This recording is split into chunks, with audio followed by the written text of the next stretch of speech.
రాష్ట్ర విభజన జరిగిన తర్వాత హెడ్ క్వార్టర్స్లో ఐపీఎం హెడ్ క్వార్టర్స్లో 279 మంది స్టాఫ్ ఉండాల్సి వస్తే కేవలం 6 మంది మాత్రమే ఉన్నారు అధ్యక్ష. కేవలం 6 మంది మాత్రమే హెడ్ క్వార్టర్స్లో ఉన్నారు అధ్యక్ష. ఇది పరిస్థితి అధ్యక్ష.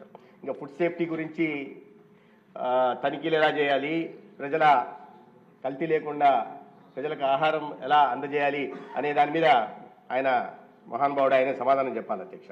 తర్వాత ఈ డిస్ట్రిక్ట్ పోస్టులు ఫుడ్ సేఫ్టీ పోస్టులు 160 శాంక్షన్ పోస్టులు అయితే 106 మంది ఉన్నారు, 54 ఖాళీలు ఉన్నాయి అధ్యక్ష. తర్వాత ల్యాబొరేటరీలో, ఎందుకంటే పరీక్షలు నిర్వహించాలంటే ల్యాబొరేటరీలు చాలా అవసరం అధ్యక్ష. అక్కడ 138 మంది ఉండాల్సి వస్తే 43 మంది మాత్రమే ఉన్నారు, 95 ఖాళీలు ఉన్నాయి అధ్యక్ష.